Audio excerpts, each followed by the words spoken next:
आज की इस वीडियो में हम बात करने वाले हैं कि प्याज की नर्सरी में हमें टॉनिक का प्रयोग क्यों नहीं करना चाहिए। अगर हम टॉनिक का प्रयोग करते हैं प्याज की नर्सरी में तो हमें क्या नुकसान देखने को मिल सकता है, और अगर हम प्याज की नर्सरी में टॉनिक का प्रयोग नहीं करेंगे तो फिर प्याज की नर्सरी में उसकी ग्रोथ किस प्रकार से बढ़ाएंगे और उसमें बाकी न्यूट्रिएंट रहते हैं उसकी पूर्ति किस प्रकार करें। तो सारी जानकारी आपको इस वीडियो में देखने को मिलेगी। आप वीडियो को पूरा देखिएगा ताकि एक सही जानकारी प्राप्त करके नुकसान होने से बच सको। तो चलिए बिना देरी के वीडियो को स्टार्ट करते हैं। हम स्पेशली ठंड के मौसम की बात करने वाले हैं। हमारे किसान भाई ठंड के मौसम में ही प्याज की नर्सरी तैयार करते हैं क्योंकि वो रबी सीजन की प्याज लगाते हैं। तो वो नवंबर 25 सितंबर से लगा करके 10-15 नवंबर तक वो प्याज की नर्सरी को डालते हैं खेत में, तो वो लगभग लगभग दिसंबर के एंड में तैयार हो जाती है। तो ऐसी स्थिति में कोई किसान भाई प्याज की नर्सरी डालने में लेट हो गया हो या कोई जल्दी चौपाई करवाना चाहते हो तो वो ऐसी स्थिति में टॉनिक का प्रयोग करते हैं, या फिर कोई माइक्रो न्यूट्रिएंट की कमी को पूर्ति करने के लिए वो टॉनिक डालते हैं।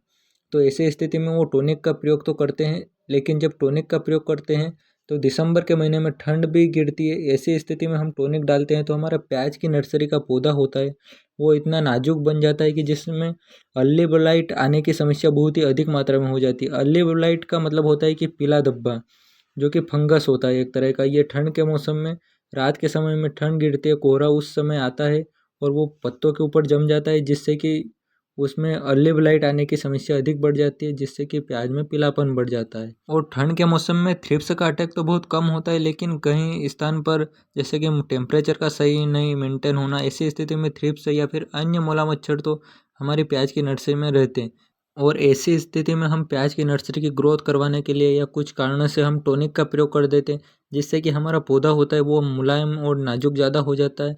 तो उसका अटैक और भी अधिक बढ़ जाता है कीटकों का, तो जिससे कि वो आगे चलकर हमें पता चलता है कि वहाँ पर जो उन्होंने रस चूसा था वो आगे चलकर फिर हमारे पत्ते पूरे प्याज की नर्सरी के ऊपर से जलते हुए नीचे की ओर जाते हैं, तो इससे अधिक पीलापन बढ़ जाता है। अगर आपने कभी प्याज की नर्सरी में टॉनिक का प्रयोग किया है तो आपने एक बात तो नोटिस की होगी कि टॉनिक का प्रयोग करते हैं जिस नर्सरी में उसके पत्ते रहते हैं वो झुकना स्टार्ट हो जाते हैं, मतलब कि झुक जाते हैं, वो मुड़ जाते हैं। तो ऐसा इसी कारण होता है कि टॉनिक का प्रयोग करते हैं तो वो पौधा रहता है उसमें पूरा नाजुकपन आ जाता है और फिर वो ग्रोथ करता है, लेकिन वो मजबूत नहीं रहता है। तो ऐसी स्थिति में वो कीटों का प्रकोप भी बढ़ता है और फंगस का भी। तो आप ऐसी गलती नहीं करें अपने प्याज की नर्सरी में, वो भी अगर आप ठंड के मौसम में प्याज की नर्सरी तैयार करते हैं तो। अब बात कर लेते हैं कि हम टॉनिक नहीं डालें तो फिर प्याज की नर्सरी की ग्रोथ कैसे बढ़ाए, उसमें कौन से खाद का प्रयोग करें। तो ऐसी स्थिति में आप अपने प्याज की रोप में आप कर सकते हो 12-61 का प्रयोग, जिसमें नाइट्रोजन 12% मिल जाती है और 61% इसमें फॉस्फोरस की मात्रा होती है, जो कि ग्रोथ को अच्छी करता है, नाइट्रोजन की मात्रा और पीलापन को भी दूर करता है, और फॉस्फोरस जड़ों को भी बढ़ाता है और पौधे की ग्रोथ भी। अगर आपको लग रहा है कि ज़्यादा ग्रोथ नहीं बढ़ानी है तो ऐसी स्थिति में आप 13-40-13 का प्रयोग कर सकते हो। इससे भी प्याज की नर्सरी में पीलापन भी दूर होगा, और जो मुख्य पोषक तत्व है हमारे नाइट्रोजन, फास्फोरस और पोटेशियम, तीनों की मात्रा की पूर्ति करेगा। और इसमें जड़ों का विकास भी अधिक होगा क्योंकि इसमें 40% फॉस्फोरस की मात्रा होती है और इसमें सोडियम की भी मात्रा होती है, NaCl रूप में होती है, लेकिन वो बहुत ही नाम मात्र का होता है, 0.15% होता है। तो 13-40-13 में ये पोषक तत्व होते हैं, जिससे इसमें नाइट्रोजन की मात्रा 13% होती है, जिससे कि प्याज की नर्सरी में पीलापन होगा वो भी दूर होगा और नर्सरी को मजबूत भी बनेगी क्योंकि इसमें 13% पोटेशियम की मात्रा होती है।